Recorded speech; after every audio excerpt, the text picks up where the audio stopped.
네, 안녕하세요. 안녕 LAFC. 벌써 6화입니다. 축구 해설위원 황대웅이고요. 오늘도 한번 힘차게 방송해 보도록 하겠습니다. 반갑습니다.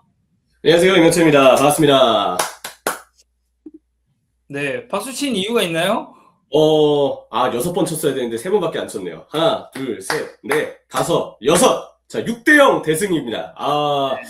그동안 이제 우리가 방송을 하면서, 뭔가 이 에피소드에 대해서 이야기를 할 때 분위기가 많이 무겁고, 좀 약간 우리도 경기 보면서 좀 답답한 면도 있었고 했는데, 시원하게, 드디어, 시원하게 이기는 경기를 좀 보여줘서 가장 마음이 좀 편안한 상태에서 좀 방송을 하게 되는 것 같아요. 후련합니다. 사실 저희가 지난 이 방송 끝자락에서 얘기했었던 게 올랜도 시티가 사실 수비적으로 좋은 팀이 아니기 때문에 이 경기에서는 대량 득점을 좀 기대할 수 있을 만한 그런 매치고, 실질적으로 이 LAFC 공격진을 봤을 때 이제 그런 면을 좀 주목을 해야 된다라고 언급을 했었는데, 이게 뭐 우리가 예상했던 것보다도 더 많은 득점이 이제 나오다 보니까 저희 입장에서도 오랜만에 좀 뭐랄까요, 약간 밝은 미소로 방송을 해야 된다 해야 되나? 경기 네. 보시는 분들도 좀 비슷하시지 않았을까 싶거든요.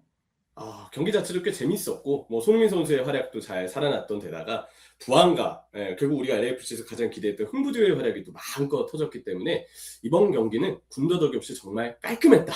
라고 당연히 좀 얘기할 수 있을 것 같아요. 그리고 무실점을 이어갔잖아요.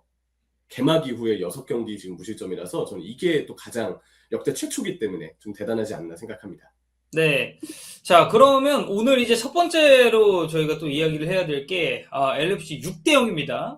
올랜도가 사실 뭐 수비적으로 안 좋다, 안 좋다, 좀 지표 자체에도 많이 떨어져 있다라고 언급을 했는데, 뭐 말씀드린 것처럼 이걸 고려했을 때도 이 정도 대승을 이끌어낼 거라고는 아마 많은 분들이 생각하시지는 못했을 것 같은데, 뭐 그 점에 있어서는 너무너무 경기가 잘 마무리됐고, 이게 여러모로 봤을 때 선수들의 인터뷰를 보나 아니면 경기 내적인 요소들을 보나 팀 밸런스가 이 경기는 상당히 좀 잘 잡혔었던 그런 경기가 아닌가 싶거든요. 아무래도 이제 일단 우리가 계속 LAFC가 실점을 하지 않았다는 점에서도 밸런스적으로는 뭐 칭찬을 받을만 하겠고, 사실 우리가 이제 지난 회차 때도 그랬지만 A매치 기간 동안 팀이 반등을 좀 해야 된다라는 이야기를 좀 많이 했잖아요. 그리고 그 A매치 기간이 어떻게 보면은 3월 한 달 동안 주중 주말 경기를 연거푸 치르면서 일정의 여유가 좀 부족했던 상황에 모처럼 한 1, 2주가량 그래도 전술적으로 좀 뭔가 준비를 할 수 있는 시간이 주어졌기 때문에 이때 뭔가 다듬고 변화를 줘야 한다라고 강조했던 게 생각이 나거든요. 너무나 다행인 점은 그 기간을 나름 LAFC와 도스산토스 감독이 알차게 활용을 했던 것 같아요. 그 이야기 중 하나 좀 뭔가 꼽을 수 있는 부분은 이 오른쪽 측면에 대한 활용법이 저는 좀 바뀐 부분이 있다고 생각을 하거든요. 기존의 다비드 마르티네스가 뛸 때는 이 선수가 가운데로 들어오면서 손흥민 선수가 최전방에 있고 다비드 마르티네스가 오른쪽 하프 스페이스에 있고 왼쪽 하프 스페이스에는 주로 티모시 틸만 선수가 있고 세 명이 다 중앙으로 모여드는 구조였기 때문에 사실 우리가 수비수라고 생각해 보세요.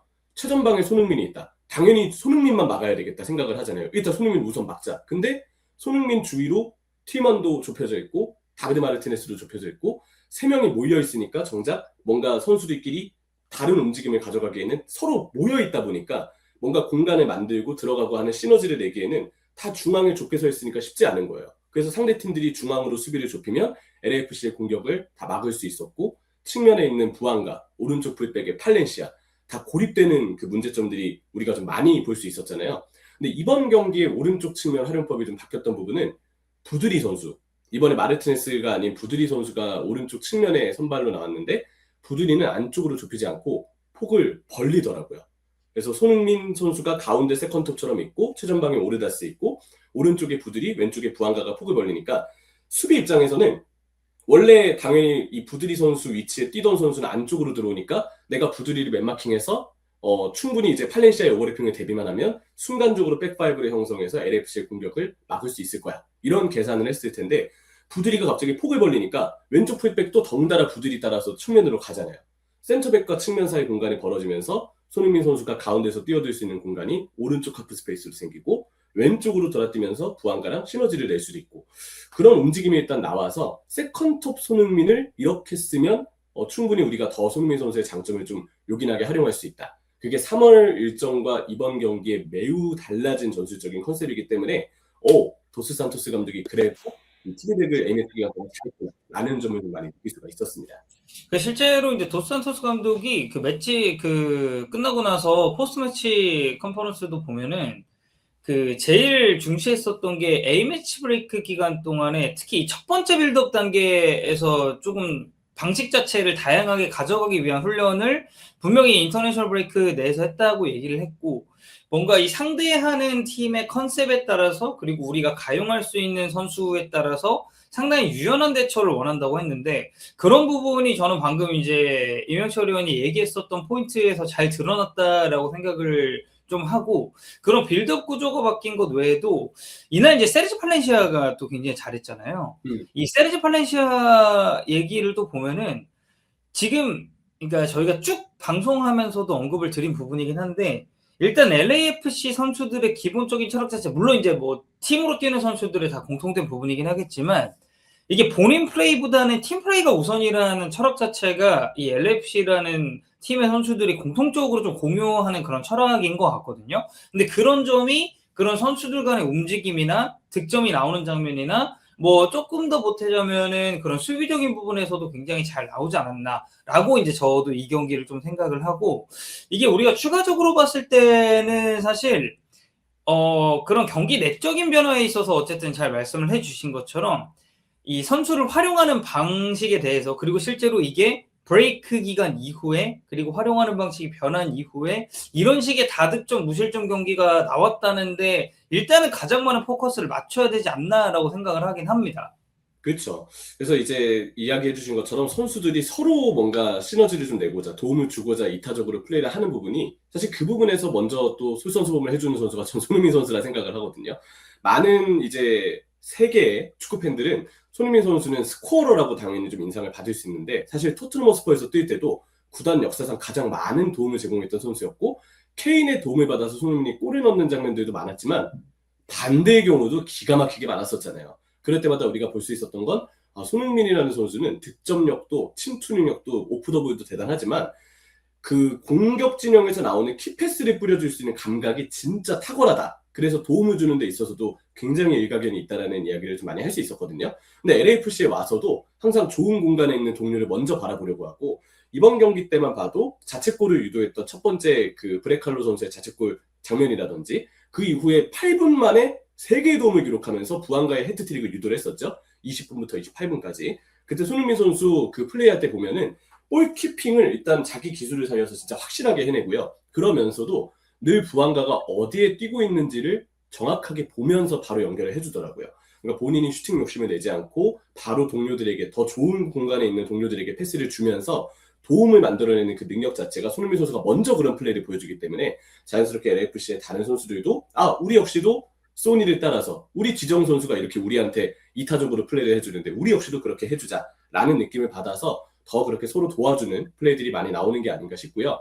또 팔렌시아가 잘했던 부분도 부드리가 결국 폭을 벌리면서 좌우 폭을 공격진이 좀 제공해주는, 넓게 벌려주는 상황을 많이 보여줬기 때문에 거기서 팔렌시아도 예전과 다르게 오버래핑에 대한 부담을 조금 줄일 수가 있었고, 반대편에는 세구라가 아니고 홀링스헤드가 이날 왼쪽 풀백으로 나왔는데, 홀링스헤드는 세구라보다는 좀 더 공격적인 전진이 가능하잖아요. 그러니까 왼쪽 풀백에서도 이제 조금씩 공격 가담을 해주면서 왼쪽 윙 자리에 고립돼 있었던 부안가가 이제 그래도 홀링스헤드가 좀 도와주니까 고립되지 않고 수비가 좀 분산되는, 그래서 부안가 선수도 너무 터치라인에 넓게만 이렇게 있지 않고 상황에 따라서 홀링스헤드가 넓게 펼쳐주면 부안가는 가운데로 들어오거나 박스로 침투하거나 이런 자율성이 더 많이 보장이 됐기 때문에 손흥민과 부안가의 골문 근처에서 콤비를 이룰 수 있는, 특히 속공 상황에서 좀 시너지가 나오는 상황들이 많이 나올 수 있었다라고 이번 경기 전술적으로는 좀 들여다봤습니다. 네, 그런 공격적인 부분에 있어서는 저희가 이제 또 다음 주제가 이날 경기 최고의 활약을 펼친 선수들에 대해서도 언급을 할 거기 때문에 그때 한번 디테일하게 좀 보도록 하고,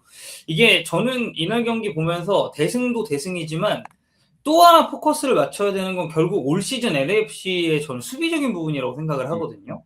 일단 우선적으로 무실점 기록을 지금 계속해서 리그 내에서 이어가고 있다는 게 가장 고무적인 포인트고, 그런 기록적인 측면에 있어서도 뭐 선수들은 물론 이제 뭐 기록적인 부분보다는 1차적인 무실점에 대해서 이제 포커스를 맞추고 있겠지만, 저는 수비 관련된 부분을 좀 이제 짚고 넘어가야 된다고 생각하는 게, 공통적으로 언급이 된 건 당연히 요리스였습니다. 왜냐면은 이 요리스가 후방에서 가져다주는 무게감이 저는 타 MLS 구단에 비해서 굉장히 좀 묵직한 게 바로 LFC다라는 생각을 하고, 추가적으로 이게 도산토스 감독 인터뷰도 우리가 살짝 보면 이게 후반전은 어떤 팀이든 교체가 많아지면서 밸런스가 좀 전체적으로 어수선해질 수 있는 그런 분위기가 있다고 보는데, 이 밸런스가 흔들릴 때마다 요리스가 중심을 상당히 잘 잡아주고 있고, 그리고 이 팀적으로 봤을 때도 어린 골키퍼들이 요리스와 함께 훈련하면서 얻어가는 부분이 굉장히 많다라는 그런 언급을 하더라고요. 그래서 저는 이게 수비 라인에서 사실 LAFC가 완전히 실수가 없는 팀이라고 보진 않습니다.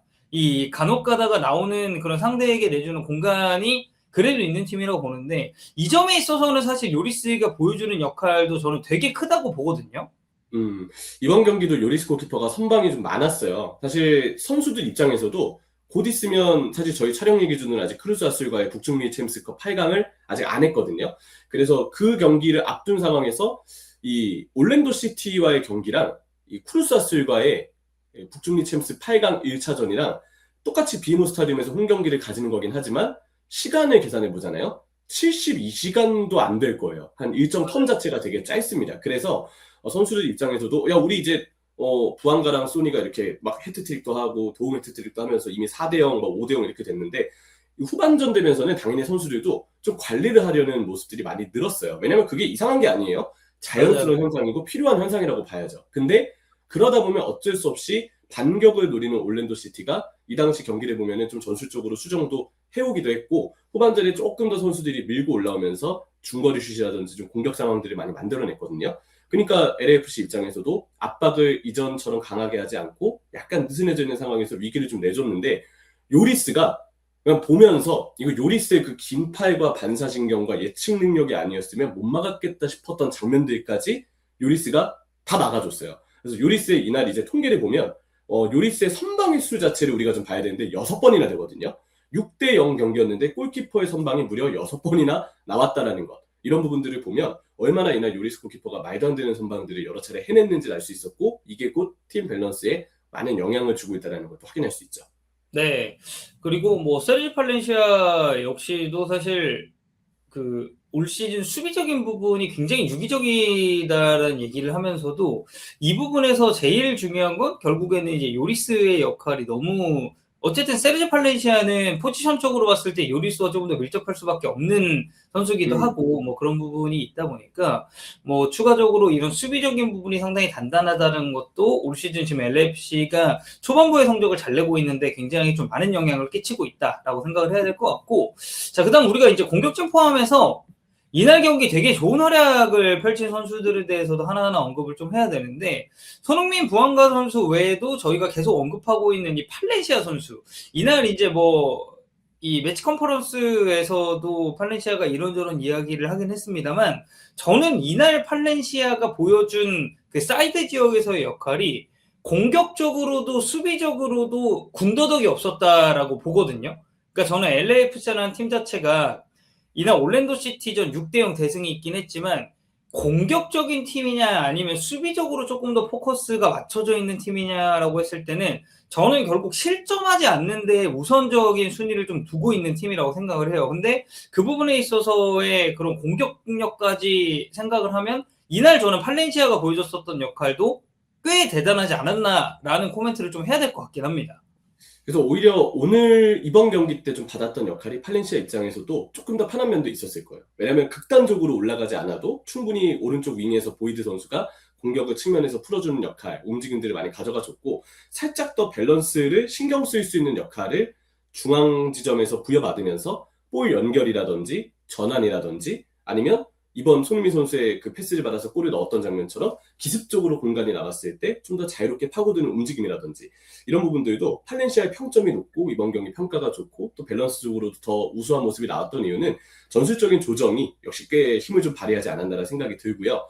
후방에서 이렇게 잘 버텨주면 그러면 그럴수록 사실 역습에 능한 홍보듀오의 활약은 더 무르를 수밖에 없다라는 생각이 좀 들거든요. 전체적으로 이 플랜 A의 수정을 가했던 부분이 이번 경기 꽤 인상적으로 좀 다가아지는 부분이 공수 양면에서 많았다라는 점을 좀 확인해 볼 수 있을 것 같습니다.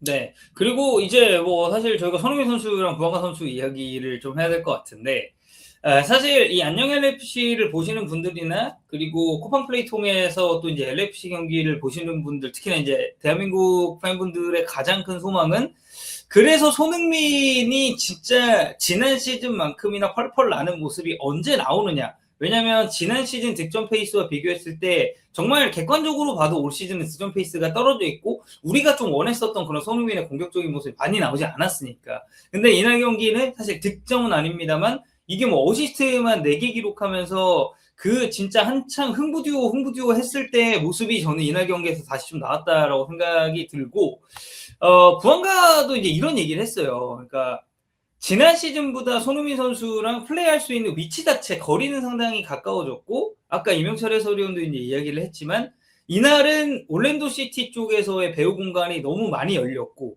손흥민과 부안가라는 선수 자체가 워낙에 이제 공간이 있을 때 조금 더 강한 면모를 보이는 타입이다 보니까 그런 면에 있어서의 공략이 매우 쉬웠다라는 얘기를 했습니다. 여기에 이제 추가로 도산토스 감독은 손흥민 선수, 그러니까 우리 팬들이 기대하는 건 손흥민 선수는 항상 골을 넣어야 된다. 뭐 이런 잣대를 기대하기도 하지만 손흥민 선수는 팀에 있어서 굉장히 경이로운 존재고 골을 넣지 않아도 이 선수는 팀을 어떻게 하면 돕는지를 아는 선수다라는 그런 이야기를 좀 했어요. 근데 뭐 물론 저 개인적인 바람이 있다면 저는 조금 더 스코어러로서의 손흥민 선수의 모습이 많이 나왔으면 좋겠다고 항상 생각을 하지만 이렇게 조력자로서의 모습까지 보여주는 손흥민도 너무 좀 오랜만에 보다 보니까 이 경기가 이런 공격적인 부분에 있어서 언급할 부분이 분명히 있지 않나라고 생각이 좀 들기도 해요. 그리고 개인적으로 손흥민 선수의 몸 컨디션이 저는 점점 좀 올라오고 있는 단계에 있다고 생각을 해요. 3월 동안에는 프리시즌을 어쨌든 경기를 손흥민 선수가 뛰지 않았었고, 그리고 이 춘추제로 시작되는 리그에 맞춰서 몸을 이제 만들어가는 과정 자체를 프로 커리어에서 처음 이제 손흥민 선수가 해보는 거잖아요. 그러다 보니까 3월 한 달은 손흥민 선수가 도움도 기록하고 이타적으로 플레이하고 공격 포인트를 기록하는 모습들이 있었지만 뭔가 아직은 몸이 좀 무거워 보이는 느낌. 아마 손흥민 선수의 플레이를 많이 또 보셨던 분들은 아실 거예요. 그런 모습들이 좀 느껴졌는데 갈수록 손흥민 선수가, 특히 저는 뭐 오스트리아전 때 손흥민 선수가 득점을 못했다 하더라도 침투하는 움직임이나 오프더블 움직임들을 보면 확실히 조금씩 컨디션이 많이 올라오고 있다고 개인적으로 느꼈거든요. 그리고 이번 경기 때 볼키핑하는 장면이나 패스 줄 때 장면들을 보면 이제는 정말 손흥민 선수가 정말 본 시즌에 돌입할 만한 확실한 몸 상태가 이제 완성이 됐구나. 특히나 A매치 유럽 연전까지 치르고 바로 또 LAFC에 와서 경기를 치른 거라서 일정상의 피로도가 꽤 될 텐데도 이 정도의 경기 감각이 올라온 모습을 보여줬다라고 하는 건 우리 또 월드컵을 앞두고 있는 상황에서 당연히 또 긍정적인 뉴스가 좀 아닐 수 없다는 생각을 하고요. 골은 전 그렇게 생각해요. 한 골이 일찍 좀 빨리 터지면, 이 첫 골만 터지면 저는 그대로 손흥민 선수가 수많은 공격수들이 항상 얘기하는 것처럼 혈이 뚫리면서 아마 더 골을 넣을 수 있는 장면들이 지난 시즌 후반기처럼 많아지지 않을까. 그래서 지금의 어떤 그 페이스에 대해서는 아무런 우려도 하고 있지 않습니다. 네. 이제 뭐 손흥민 선수도 손흥민 선수인데 사실 이제 이번에 부안가도 사실 이제 본국 대표팀에서는 해야 되는 역할이 분명히 있는 선수다 보니까 여러모로 그런 비행 시간이나 체력적인 부담이 동반이 항상 됐었다가 사실 이제 이번 A매치 브레이크 자체는 부안가 입장에서는 조금 더 체력을 비축하고 이 LAFC 팀 쪽으로 포커스를 맞출 수 있는 경기였다라고 보거든요. 그러다 보니까 이런 뭐 부안가의 역할 그리고 여기에 추가적으로 득점까지 나오는 데 있어서 저는 적지 않은 영향이 이제 좀 끼쳐졌을 거다라고 이제 생각을 좀 하고, 손흥민 선수가 이날 이제 경기를 후반을 사실 많이 소화하지 않았어요. 교체가 되면서 빠지게 됐는데 이 부분은 또 이제 감독이 직접 코멘트를 했더라고요. 경기 이전에 이미 손흥민 선수랑 대화를 통해서 스코어랑은 관계없이 55분에서 60분 정도에는 좀 교체를 하겠다라는 얘기를 했습니다. 이게 아무래도 LAFC가 지금 단순하게 리그만 소화하는 팀이 아니라 크루자술전을 준비를 해야 되고, 사실 크루자술은 이게 뭐 선수들도 인터뷰에서 이야기를 했지만 이전에 상대했던 팀들하고는 저는 퀄리티적인 차이가 분명히 있는 팀이라고 생각을 하거든요. 그래서 이날의 대승은 결국 선수들을 조금 더 유기적으로 좀 원활하게 운영할 수 있는 스쿼드상의 이점까지도 LAFC가 좀 가져갔었던 경기가 아닌가라는 그런 생각이 좀 들고, 손흥민, 부안가 공격진 너무 잘했고 여기에 이제 우리가 추가로 언급을 해야 되는 게 LAFC 소속으로 데뷔전 치렀고 도움까지 기록한 샤펠버그, 이 선수가 합류함으로써 저는 LAFC가 가져갈 수 있는 옵션이 하나 더 늘어나지 않았나라는 그런 느낌도 많이 받았었던 경기였습니다. 크로스가 좋더라고요. 그래서 이제 타일러 보이드 선수의 데뷔골까지 이제 유도를 해내면서 이날 6번째 골을 만들어냈는데 저돌적이고요. 왼쪽에서 직선적으로 측면에 파고들고 항상 드리블로 상대 수비를 1대1로 제치면서 그 뒤에 넓은 공간에서 크로스를 뿌리는 좀 저돌적인 드리블러 옵션이다라는 것. 측면 플레이를 많이 하고 크로스가 괜찮다라는 점에서 인상을 좀 받을 수 있었던 선수였고요. 사실 LAFC 입장에서는 이제 이 샤페버그가 만약에 선발진에 들어오게 되면 부안가랑 손흥민을 활용하는 방식에도 또 다른 변주를 줄 수 있기 때문에 여러모로 괜찮은 또 스쿼드 옵션이 역시 또 갖춰진 게 아닌가라는 희망을 좀 볼 수 있었던 선수였습니다. 그리고 이거는 약간 여담이긴 한데 이날 선수들이 또 굉장히 귀여운 세레머니를 했어요. 네. 이거는 부안가도 이제 직접 인터뷰에서 얘기를 한 부분이긴 한데 마리오 카트 세레모니를 했습니다. 그래서 뭐 이 마리오 카트 관련된 부분도 우리가 좀 언급할 게 있을 것 같긴 하거든요. 네, 세레머니를 왜 했는지 찾아보니까 MLS는 미국 자체가 워낙 넓잖아요. 그래서 선수들이 원정 비행을 할 때 대여섯 시간 정도는 항상 소요가 될 수밖에 없대요. 그럴 때 장거리 원정을 할 때 선수들이 뭘 하냐? 마리오 카트를 한다고 합니다. 뭐 기사에서 이제 손흥민 선수와 부안가 선수 자리 옆에 뭐 대형 디스플레이까지도 설치가 돼 있다는 그런 이야기까지 있는데 포르테우스가 얼마 전에 MLS1 에어 방송에서 인터뷰를 했어요. 그래서 이제 비행기를 타다 보면 선수들이 다 닌텐도 스위치 연결해가지고 막 스위치로 마리오 카트 경쟁을 하니까 막 삐삐 그 소리 있잖아요. 그 마리오 카트에서 나오는 그 소리가 막 기내에 가득하다는 얘기를 했고 그 얘기가 제일 재밌었거든요. 팀 내 마리오 카트 실력 1인자는 티모시 틸만, 게임 실력이 가장 최악인 꼴찌는 39살의 위고 요리스다. 예, 마리오 카트 하면 요리스가 항상 꼴찌를 한대요. 요리스는 좀 이해해줘야 돼. 사실 이 형님은 이제 나이가 많기 때문에 어린 친구들하고 어울리는데 어려움이 있을 수밖에 없어요. 그런 이 신식물에 익숙하지 않은 선수야. 근데 웃긴 건 요리스가 LAFC 입단할 때 했던 인터뷰 중에 레크프하고 했던 인터뷰에서 이런 내용이 있었어요. 그 황덕현 의원도 GTA5 하셨죠? 네. 네, 그 GTA5를 요리스가 너무 많이 플레이해가지고 그 게임 보면은 사실 로스앤젤레스의 그 랜드마크들이 많이 구현이 돼 있잖아요. 보이거든. 그 길이 좀 그죠? 보이거든요. 그래서 요리스가 내가 GTA5를 너무 많이 해서 도시의 모든 랜드마크를 이미 다 아는 느낌이다. 지리가 익숙하다. 이런 얘기까지 했을 정도로 게임을 꽤 좋아한다고 하는데 하지만 정말 지금 LAFC의 6경기 무실점의 1등 공신인 요리스마저도 이 어린 선수들과의 어떤 그 순발력 싸움에서는 게임 순발력 싸움에서는 좀 어쩔 수 없는 면이 있지 않나라는 생각을 좀 하게 되네요. 네. 어쨌든 뭐 되게 이렇게 또 팀 분위기적으로 뭐 이기고 있는 그림도 있고 그런 셀레브레이션 하나하나에서 저는 지금 LAFC의 팀 분위기가 잘 나온다고 생각을 해서 뭐 이제 이런 거 셀레브레이션 하나둘씩 나오기 시작하면 이제 다음 경기 다음 골 넣었을 때는 이제 선수들이 단체로 어떤 세레모니 준비할 것인가 이것도 이제 팬들 입장에서 좀 토론할 만한 포인트가 될 수 있으니까 이 점도 한번 잘 지켜보면 좋겠고 자 크루사슬전이 이제 끝나고 나면 리그로 다시 돌아오게 됩니다. 그리고 사실 우리 입장에서 약간 좀 생소한 시간대의 경기가 아닌가 싶은데 보통 저희가 이제 항상 봤었던 경기들은 아무래도 이제 뭐 좀 빨라도 10시 한 반 정도 혹은 11시나 아니면 딱 점심 먹을 때쯤 해가지고 경기가 있는 경우가 많았었는데 이날 경기는 좀 이른 새벽에 치러지는 경기입니다. 5시 반 경기가 지금 준비가 됐고요. 포틀랜드와의 이제 원정 경기를 LAFC가 지금 이제 준비해야 되는 상황이 됐는데, 저는 이 포틀랜드전을 앞두고 딱 하나 이야기하고 싶은 건 제2의 올랜도 시티전이 될 수 있는 경기다. 이 팀도 사실 수비적으로 봤을 때 굉장히 불안점이 저는 많은 팀이라고 생각을 하거든요. 그래서 뭐 전반적으로 봤을 때 이 포틀랜드전 역시도 LAFC가 이제 저는 크루사슬전에서의 경기 결과가 어떻게 나오고 거기서 선수들 운영이 어떻게 되는지가 좀 중요할 것 같긴 한데 아마 이 경기도 대승을 노릴 수 있을 만한 굉장히 유력한 경기가 되지 않을까 싶습니다. 사실 이제 직전 경기가 좀 아쉬웠죠. 이 포틀랜드가 밴쿠버하고 만났는데 2대1로 이길 뻔했던 경기였어요. 근데 추가 시간에 2골을 먹히면서 2대1이 2대3으로 역전을 당하고 말았습니다. 팀 입장에서는 사실 연패를 콜로라도, 밴쿠버, 휴스턴 상대로 하다가 LA 갤럭시전에서 1대 무승부를 그 전에 거두면서 연패를 끊었고 이제 분위기를 반등하나 보다. 그런데 밴쿠버까지 잡을 직전까지 왔는데 추가 시간에 또 2실점을 한 거라서 분위기가 조금 꺾이지 않았을까라는 생각이 좀 들고요. 황덕현 의원의 이야기대로 6경기 15실점입니다. 실점 자체가 지금 많고 그 부분에서 지금으로서는 포틀랜드가 상대에 대한 어떤 대비, 맞춤 전술을 잘 준비해서 나오고 있는 팀이라고 보기에는 좀 어려움이 있는 상황인데요. 어쨌든 이 팀이 가지고 있는 공격 진영의 부분 전술은 제가 느끼기에는 좀 나쁘지 않아 보이나 문제는 결국 수비인 것 같아요. 그리고 다행히 LAFC의 경우는 올 시즌 웬만한 MLS 팀의 공격력은 그래도 잘 방어해내는 모습을 보여주고 있고, 만약 뚫린다 하더라도 요리스가 있기 때문에 선수들의 체력과 컨디션만 온전히 잘 유지가 된다면 수비는 공고히 하되 오히려 LAFC의 역습이나 카운터 상황에서 또 재미를 볼 수 있는 구도가 포틀랜드 원정에서 나오지 않을까라는 생각을 좀 하고요.